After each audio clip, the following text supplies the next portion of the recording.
just joining us here in the second segment of the last 5 minutes, we had Eustace Mullins on with us, who really is a living legend. And again, he was the protege of Ezra Pound, the Nobel Prize-winning author, who was better known for his poetry, less known for his expose of the international bankers and their plan for a one-world government through their central banks. And at almost 83 years of age, Eustace Mullins is working harder than he's ever worked. I was just talking to him during the break. He was telling me about that. And he literally, you can trace him back to being one of the fathers of the fight against the Federal Reserve. And he is with us, thank God, and fighting harder than ever. I hear him on the radio all the time. Eustace, good to have you back on with us. Oh, I'm certainly glad to be here. Eustace, with men like you and some of your contemporaries like Hutton Gibson, who I know you've met and are friends with, I hope that the younger generations can live up to the work you gentlemen have done. Well, I hope they can. Ezra Pound was the hero of young people during the 1920s, and then they put the Iron Curtain down, and you never heard of him again. Well, tell us how you woke up to the Federal Reserve, when you met Ezra Pound, what happened? Well, I was going to Washington University in Lexington, Virginia, which was founded by George Washington, and Robert E. Lee became the president after the Civil War. And I was going to school there. It was a very fine school, but they didn't have an art department. So I moved up to an art school in Washington, D.C., and one of my professors there happened to be visiting Ezra Pound at St. Elizabeth's Hospital. And he was a dedicated liberal, but he admired Ezra for his work, and so he was helping him translate French poetry. And he insisted I should go and see Ezra Pound. And I said, what in the world would Ezra Pound talk to me about? And so he took me out there, and we hit it off right away. And I started visiting him every day. I have to tell my audiences that I got my education in the insane asylum, which is really true. I had been to 5 of the best universities in the United States, and I didn't learn one thing. But in a week at the St. Elizabeth's Insane Asylum, I heard more common sense than I'd ever heard at all the universities I've been to. Well, he was an icon, so they couldn't put him really in prison.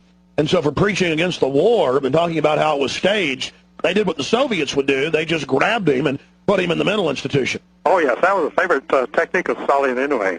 When did they finally let Ezra Pound out? They never let him out. I got him freed. I went to a congressman, and he went on the floor of Congress, and he said, why is the government holding this man? He'd been there 13 and a half years without trial, which, as you know, can't happen under our Constitution. Well, it's now happening. The Supreme Court ruled they could. It doesn't mean it's... Sure, it happens all the time. Doesn't mean it's lawful, but the Charles T. Shell case, the arming dentist at Waco who saw them kill the people, he went public. 8 years ago, they grabbed him. He's been in solitary confinement, never gone to trial for Medicaid fraud, and they've been forcibly drugging him for 8 years. Oh, my gosh. Well, I feel like I've been lucky when I hear about things like that. And Ezra Pound, because I don't think I could have survived one night at St. Elizabeth.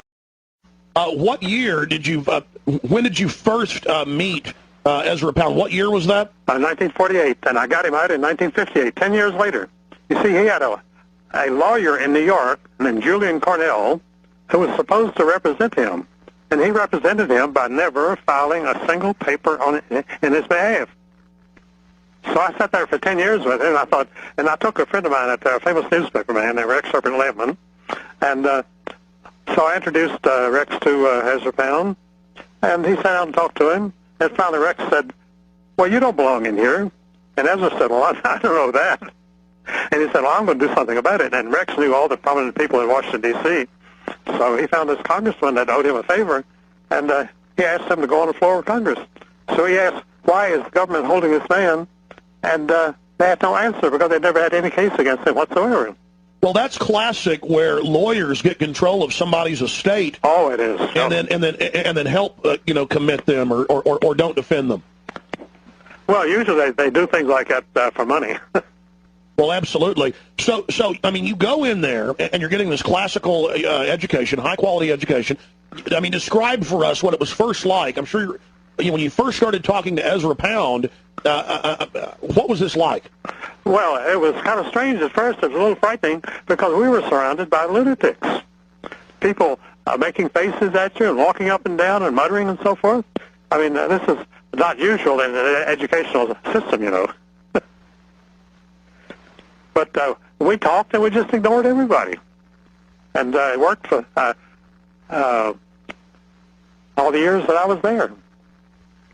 Now, I mean, right off the bat, let's get into the Federal Reserve. What did Ezra Pound teach you about the Federal Reserve that was put into place in December of 1913? Well, he didn't teach me anything. He said to me, he asked me if I would go to the Library of Congress and see what I could find out about the Federal Reserve System. So I just began researching at the Library of Congress, and I found out it was the greatest criminal syndicate in history, which I state in the foreword of my book. It is. It's not federal. It has no federal background, and it's not. It has no reserves because it prints its own money. It's a central bank which has the right of issue, the right to print money, and it's not a system. I said it's a criminal syndicate. And you know, that book has been circulated for 50 years, and nobody in the Federal Reserve System has ever objected to my calling it a criminal syndicate. Well, I have to tell you, I remember getting into this 12 years ago. Most people didn't know it wasn't federal. Now, everybody I talk to goes, of course it is. And big national talk show hosts admit that, okay, it's not federal, but so what? Yeah. So now, so what? So well, it could be communist or Nazi or anything. If it's not federal, what is it? Well, it must be satisfying to know, though, that you've labored for over 50 years, and now the information you brought forward has gone from being, totally disregarded to being common sense. Well, I've got the greatest and the most flattering thing that can happen to an author. My books have been plagiarized many times. My articles, too.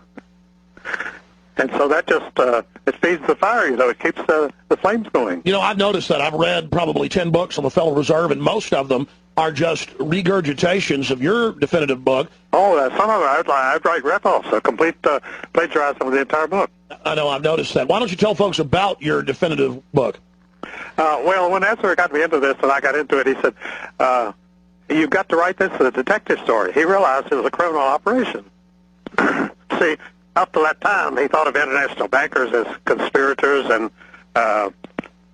somewhat criminal, but he thought that the only thing they did was start wars and create famines and revolutions and monetary panics. But he found out it was much more sinister than that. It was a really satanic operation. Well, that's what I've found. Every time I turn over a rock, it really is satanic. Why don't you describe what you discovered?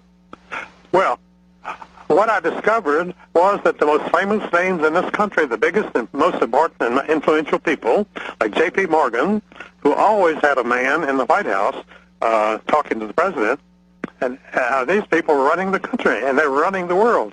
In fact, when they wrote the Federal Reserve Act at Jekyll Island, Georgia in 1910, during Thanksgiving week, at a secret meeting, the New York Times reported that this group controlled 1/6 of the entire wealth of the world.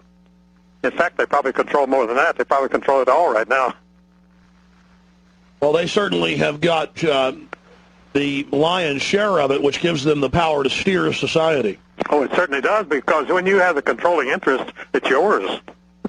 How did you set about trying to wake people up? I mean, what was it like in the first days back in the 1950s? Well, I continued to research, and Ezra helped me. He actually commissioned this book. He paid me $10 a week to do the research on this book, which at that time you could live on in Washington, D.C., believe it or not. But the government says there's no inflation. well, a dollar in 1913, when the Federal Reserve was passed, was worth 100 cents. Today it's worth 1/6 of a cent. That is inflation. I don't know what is. Eustace Mullins, now I know you've written several books and dozens of papers. Why don't you give us a listing of some of the publications you put out? Well, I put out the Federal Reserve book in 1953, and it's been continuously in print ever since. None of my books have ever gone out of print, but I've got 6 of them. I'm out of stock right now. I got to reprint. After the Federal Reserve, I wrote, in the following year, I wrote the World Order. That was a sequel to the Federal Reserve. It expanded the Federal Reserve to the entire world.